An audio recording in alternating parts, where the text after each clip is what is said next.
Hello, I'm Bret Moss, and you're watching a defining moment for creating a culture of conscience. Our guest today is Brooks Palmer. Brooks Palmer is the author of the newly released Clutter Busting, Letting Go of What's Holding You Back. For the past 10 years, Brooks has been transforming lives by assisting his clients in clearing out their clutter. Brooks is also a stand-up comedian who regularly performs in Chicago, Los Angeles, and New York. Don't be fooled by the fact that he's a professional comedian. Brooks takes his clutter-busting work very seriously. Brooks Palmer, welcome back to The Defining Moment. I'm so happy that you're back here in our studio today. Well, it's great to be back here, Bret. Thanks for coming. Yeah. Our topic today is clutter busting, letting go of what's holding you back. And I'd like to begin by asking, what is clutter busting? Well, clutter, my definition, is anything that's no longer serving you in your life, anything. And so that could be people, it could be tangible things like a table, could be activities a person does, could be anything that's part of in the environment of that person's life.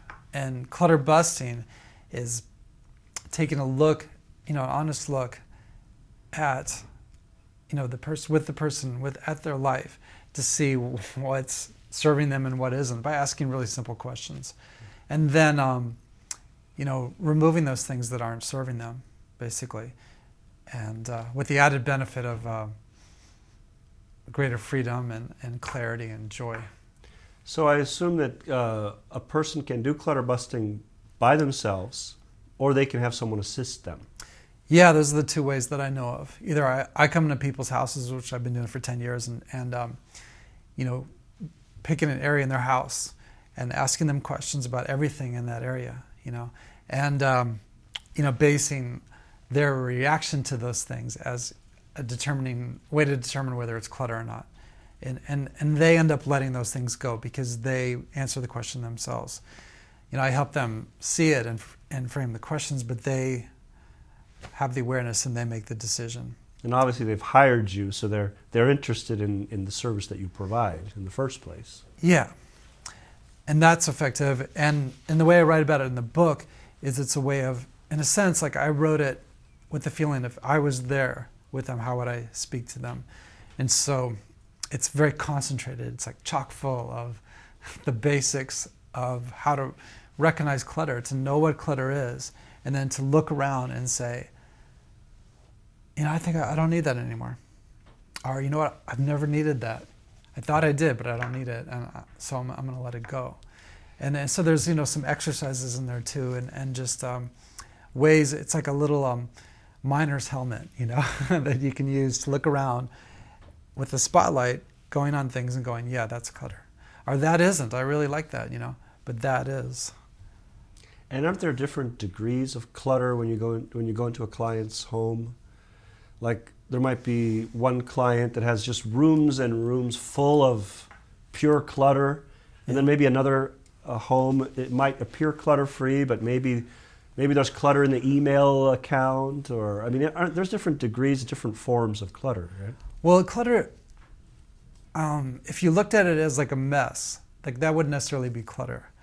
It's really, someone could have a closet, with clothes nicely hanging there, and they could look really good. But upon questioning of with each item, it becomes apparent some of those things are clutter. Or someone can have a nice library that looks, when you come in, you go, oh, that's a really nice library. But then upon questioning the books individually, the person may go I don't even read that book. Or I've got way too many books here. I feel all this pressure to read these things, and I'm not reading them because of the pressure. Or, I clutter busted somebody's refrigerator once, or their spice area, and you just find all these things that they've got in there that they're not interested in eating, They're not even sure where they bought it. Or maybe they bought it a long time ago. And so it's really just today looking at these things and making a decision about it. Okay, good. And so why is it necessary? It's necessary because clutter has a disturbing effect on people. Disturbing meaning it naturally has a chaotic essence that it's like smoke in a person's house that you get used to. So if there were smoke in your house, you came home one day and your house was filled with smoke, you'd clear it out. Right, if you saw that, but if you've been living with the smoke for years, you would just, and the smoke was slow increments every day, and just a little bit more, a little more. You come out, you wouldn't even recognize it, But upon closer look, you would start to see like, this is disturbing me. And that's what people notice. It's like, you can see it. When I ask them a question, like, go, do you need this or can you let it go? If they need it, it's pretty clear. It's like, yes. But if there's hemming and hawing or indecision or I don't know, but you can see this look of pain in their body and their face. I mean, sometimes their face bloats or their eyes get flat, There's the discomfort that shows. And that's the effect that thing is having on that person. So by asking questions, they become aware of that. It becomes tangible for them, like, I don't like this feeling. And they recognize it's because they don't like this thing in their life.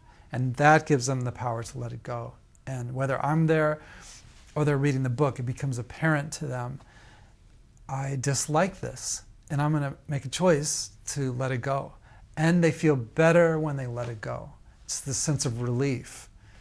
It's like, oh, that's out of the way. I didn't realize how uncomfortable I was. And now that it's gone, I feel so much better. It's their natural essence, like this peace of mind that replaces it. It's powerful. Okay. Yeah. Excellent. Thank you. And what are some of the most valuable benefits of clutter busting? Well, increased clarity. I mean, I've really come to the feeling that clarity is like the best currency you can have to just feel relaxed. I mean, it's like it's that old analogy, like when the fluorescent light's on, you turn it off, it feels quieter because the buzzing's gone. Mm-hmm. Well, when the clutter's gone, there's that feeling buzz that's gone, that disturbance is gone, and suddenly there's just, I feel better. And a lot of times people buy things or do things to feel better because they're not feeling good in the moment because of the clutter that they've surrounded themselves with, which just adds to the clutter because they're not thinking clearly. It's a vicious cycle is what you're saying. It's like, oh, I feel terrible, because you're in an agitated environment, so I'm going to go get something to feel better. But you're not thinking clearly because you're agitated, so you buy one more thing that just adds to the agitation, and then it becomes your adrenaline is overwhelmed and your physiology, and you get exhausted.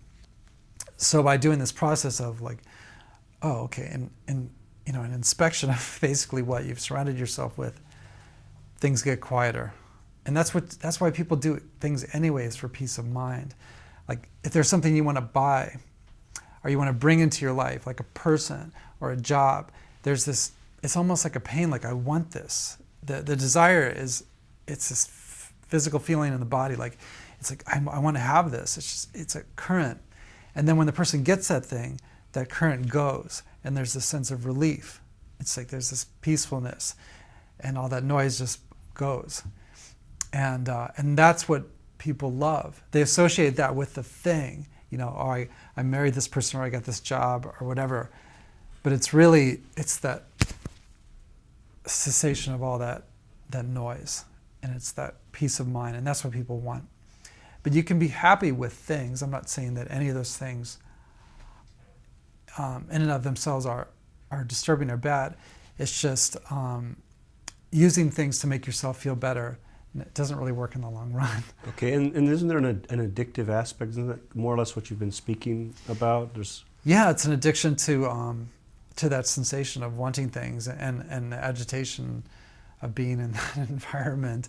I mean, a lot of these people's homes that I go to, there's so much crap there, so much stuff. Like crap meaning like they upon questioning, they don't need it. And you can see it in them. It affects them in a deep, caustic way. So, and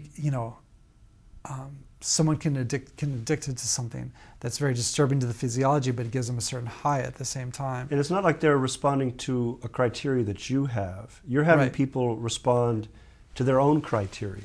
Well, they hire me because they're in pain. It's like, I don't like living this way anymore. Can you help me? So I go there and I question everything for them, and I don't provide the answers. And they come up with the answer. And then it becomes apparent. If I told them, look, this is clutter. You don't like this. Just get rid of it. then there's going to be a doubt in their mind, and they're going to get rid of it. It's very important what you're saying right now. There's a big difference between you telling them it's clutter and them seeing for themselves that it's clutter. That's a powerful distinction in the work that you do, yes? Yeah, it's the only way to help people that I know of that's effective. Because people are used to being told what to do a lot. They're told by their parents, they're told by school, they're told, oftentimes by certain religions or by their boss, this is what you have to do. And people get used to that, But inherently there's a part of them that doesn't like that, And it's like people have their own feelings about things. And this is their chance. Clutter busting is a great way, and you can use it a lot to determine what's important to you and making decisions based on that. And then that makes you self-reliant. And that's happiness, And, there's still, answers can still come from outside of you, and things can be of assistance to you. So you're saying there's an increased freedom and happiness and joy, vitality in that self-reliance. And that's self-reliance. Most of the things that you want in your life that's what you want, to be able to flow that way. And the clutter gets in the way of that. It's definitely in the way. Yeah. And we don't realize it, for the most part. Otherwise, we wouldn't tolerate having it there, right? If all of a sudden tomorrow, pink dinosaurs started showing up in this, walking around the city, you'd be like, what the heck is this? And then you'd be feared for your life and then all the things that would come with that. But, we're used to clutter. We grew up around it. One of our parents had clutter, probably, or both, And that was just how it is. You see other people with clutter, it's not questioned. But I say more so now these days it's being questioned, especially with the way the economy, the way that's going. I mean, people have been so used to buying things to feel better. There's been so much money, and things have been so cheap. It's like consumer paradise. Yeah, and people have so much stuff, they forget some of the things they have, so they buy it 2 or 3 times. I mean, I see that, they find we're going through stuff and there's 2 or 3 or 4 of the same thing because they didn't realize they have it. As a way of feeling better. And then suddenly now things aren't flowing as well financially, so people are they're stuck with their stuff and they're still unhappy. So they're looking for a different solution. And clutter busting is a extremely quick and effective way of feeling better right now. Okay, excellent. Thank you. Tell us more about the basic principles and methodology that you use to help your clients clutter bust. There's a part of us that's invested into protecting these things that we've surrounded ourselves with. Because a lot of times clutter could be a protection device, an insulating device to protect us from feeling things, from being overwhelmed, or just from the outside world. Fears? Yeah, it could be whatever they are. I mean, in the same way drugs and alcohol could be used in that way, as a way of, trying to neutralize those feelings. But in a way, it just becomes another binder. It detaches one from the world in not a positive way. Because the awareness is diminished, the alertness is diminished, and so it just causes more problems. And that oftentimes makes people buy more things, or bring more things, or take on more activities. Maybe you're at the store and you're buying something, and you're at the register and you're paying for it, and all of a sudden you realize, I don't really like this. I'm doing this because I'm feeling, really shaky in the inside or something, or just, I had such a bad day, and I'm doing this. I reacted to the bad day by going out to purchase something, but you know what? I know I'm going to get home, and I'm not really going to enjoy this, this thing. It's just, or tomorrow or tonight, I'm just going to feel badly again. That's why I say you can do clutter busting at any time, because it's not necessarily okay, I'm going to sit down and do my desk right now. It's just recognizing what you do during the day. It's really just, am I enjoying this thing, this person, this chair, this job, this whatever it is, and being aware of that. I was working with this guy once. We were working in his office, and he had this waterfall machine on his desk, and it was really big. It was one of those things you plug in and the water comes dribbling out and you feel nicer, And so when my clutter radar went off, I was just was very suspicious of it. So I said, well, what about that? I go, does it work? And he goes, no. And he plugged it in, and it made these grinding sounds. It was like gears were like grinding, and the water wouldn't flow, and it was just really a bad sound, So I said, can we throw it out? Can we let it go? And he goes, no. And it was just like this, like, stay away from this sound, like a bark. I don't want to talk about this. So, it's my job to ask questions. So I said, well, you can't fix it, or can it be fixed? And he goes, I really don't want to talk about it. I just want to keep it. And he just started looking sickly, just this grayish look and all, and avoiding me, avoiding contact, So I said, who gave it to you? And then he looked really sick. He just looked really nauseous. And he went back in time, it was, all the memories were flooding in. And he looked very unhappy. And he said, an ex-girlfriend had given it to him, and that she had broken up with him, and he had a physical nervous breakdown, couldn't get out of bed for 3 months, and I said, well, and you want to keep this, as a monument to that? And he goes, I just don't want to talk about it. And you could tell he was feeling like he was going to cry, and he is married. He's a married guy. And recently married, and they had a kid, and it was a good relationship, So I said, well, you and your wife are going to get divorced. Is that what, He goes, what are you talking about? And I go, well, if you have something like this on your desk and you work there every day, and it's just this reminder of a horrible event in your life that broke your heart, and it's going to affect the things that are important to you. Like a crack in a windshield is just going to keep spreading until until it cracks in half. And he recognized, it became apparent to him, the hold of the clutter was broken at that point, because he really took an honest look at it. And he picked it up and he threw it in the trash, and it cracked in half. It sounded like a thunderclap. It was really loud. Wow. And he felt, you could sense about him that he was different. He was very, very present without having to go, I'm present, And it was sobering. You could tell it was like he was drunk before, and now he was just completely sober. Mm-hmm. And he was a photographer, and he had all these pictures of ex-girlfriends that he pulled out of a bottom drawer that I didn't even know about. And he just starts tearing them up, and these tears are coming to his eyes, just tearing them up one after another. And it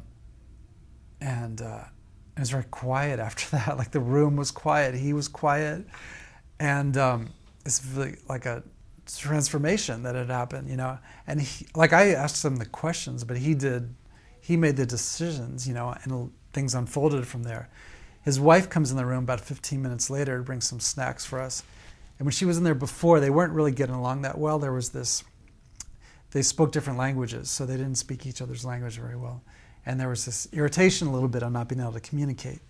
Well, she came in after we had done this, and they were talking, and they were laughing, and they were like really connecting in a way that I hadn't seen before.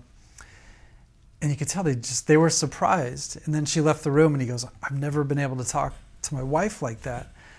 And I said, it's because you got rid of this thing, that was just completely eating away at your life. And now you've got this, you're free in a way. And he got it, And I didn't have to tell him to get rid of it. I didn't have to say, what else is going on. It's just, it unfolds by starting. And starting is the hardest thing for people. But once they start, then the momentum of it carries through. And that's why the book is good, because it encourages people to just start. And a lot of times people see all their stuff and they go, this is too much, I can't do it all.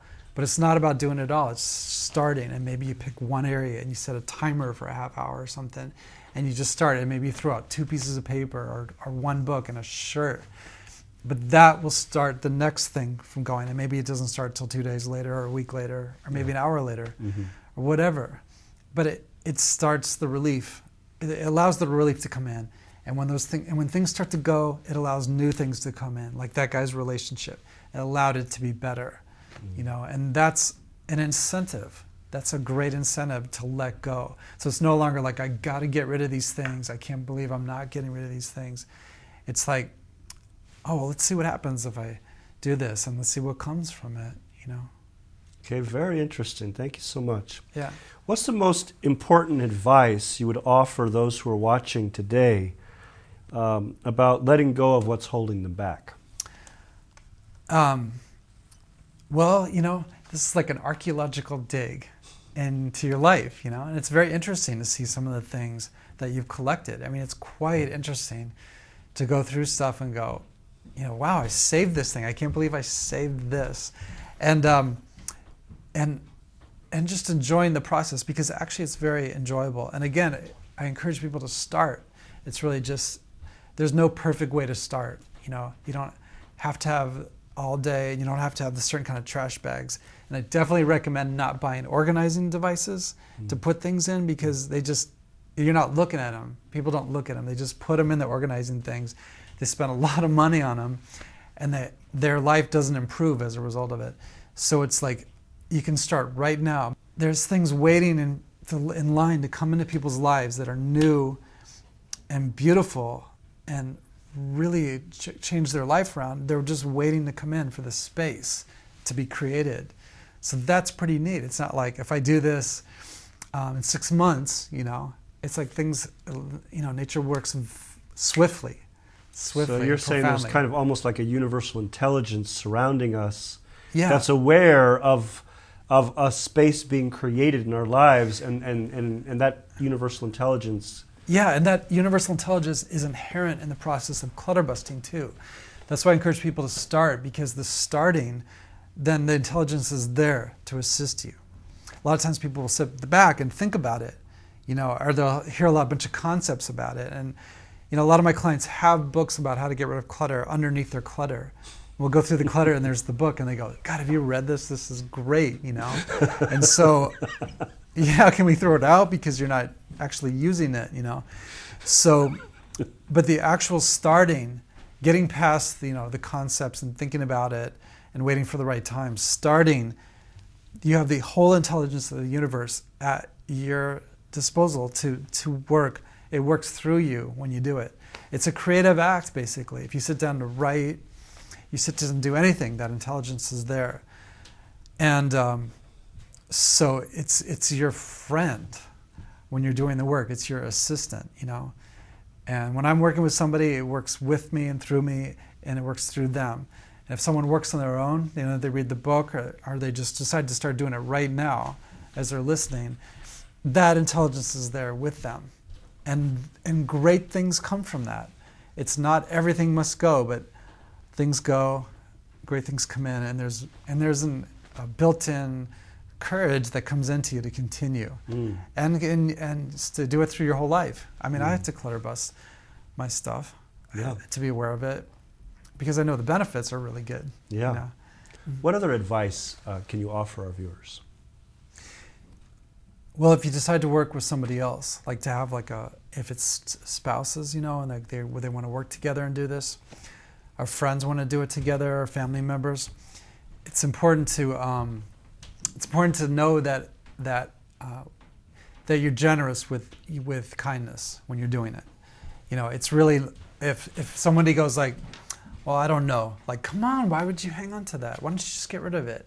You know, or like this, you're not going to keep this, are you? You want to avoid stuff like that.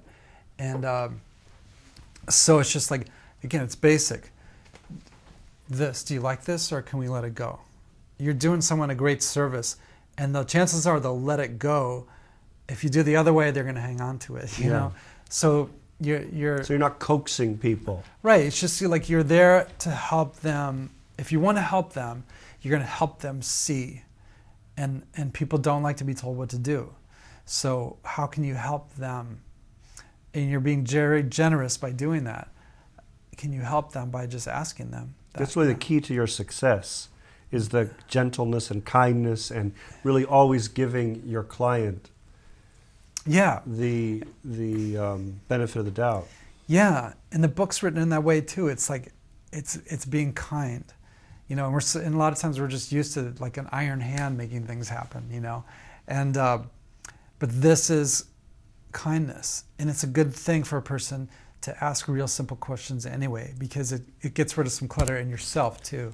But not trying to force something. And even though it's kind, that doesn't make it any less effective or any less powerful. I want to just point that out, having read the book myself. Yeah. The book is powerful and effective even with the kindness. It's more effective and more powerful with the kindness, because the kindness brings a willingness to listen and an openness. And the other side makes people close down or shut down.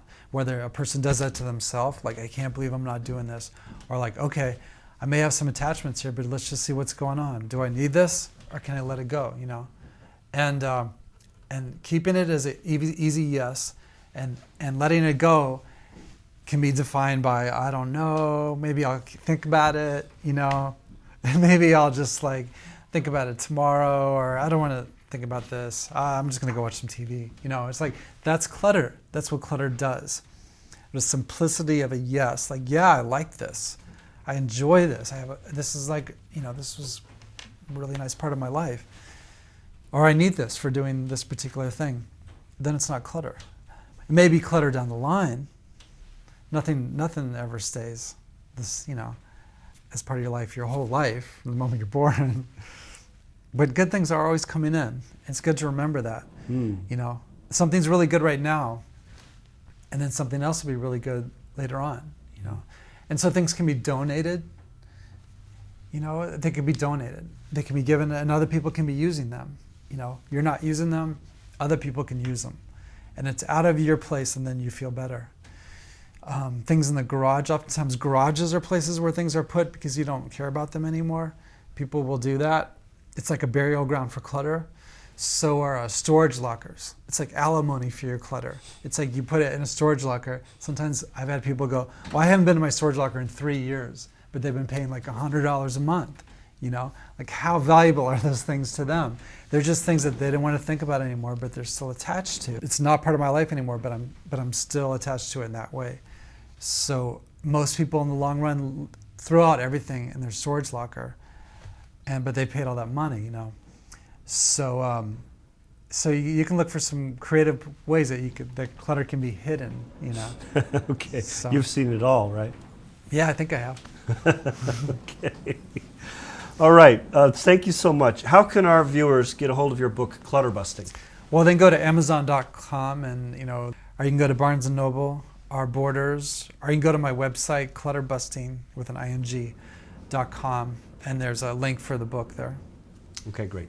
Brooks Palmer, thank you so much for having been our guest. It's been a real pleasure to have you here today. Thanks, Bret. It's been great. Thank you.